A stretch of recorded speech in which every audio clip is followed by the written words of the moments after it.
Good morning guys, ito na naman ang inyong lolang makulit nagbabalik. Marami rin nagtatanong sa akin kung paano daw nila malalaman kung ang itlog is fresh or luma na. Kasi napakadelikado ng itlog kapag kakinain nyo, lalo na kung hindi na siya talaga edible. Masama po ito talaga sa health. So ito ipapakita ko sa inyo kung paano nyo malalaman kung yung mga itlog na nabibili nyo sa supermarket or sa palengke is fresh pa. So halika, ipapakita ko sa inyo para at least meron kayong idea para malaman nyo kung fresh o hindi na ang mga itlog na nabili nyo. Okay? Halika, samahan nyo ko at ipapakita ko. O, sundan nyo ko. Kumuha kayo ng lalagyanan at lagyan nyo ng tubig. Punuin nyo kung maaari. Yung normal temperature. Hindi mainit, hindi sobrang lamig. Normal temperature. I-try natin itong itlog. Kapag ito ay lumubog, kapag nagpunta ho sa ilalim, lumubog, sariwa po yon. Fresh yung itlog na nabili nyo. So, pwedeng kainin yon at ligtas yon. Okay, try natin.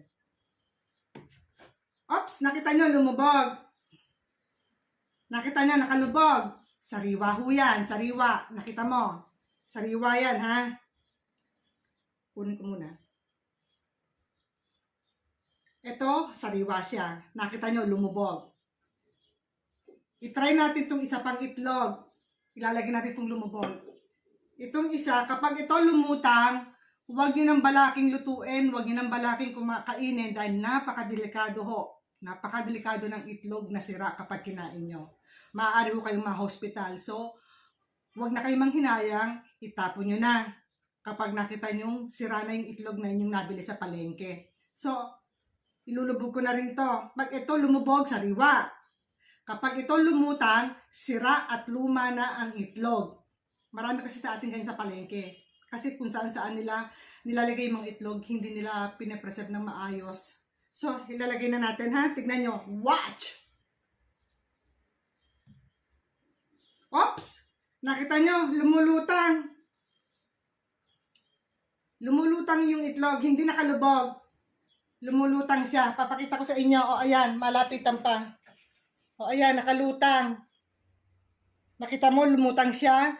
Ibig sabihin ho niyan, hindi na fresh. So, anong gagawin ko dyan? Itatapon ko na yan.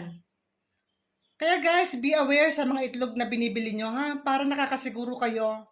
Dahil dito, nangyari na kay Lolo Fabio ko, napakain ko siya ng sirang itlog.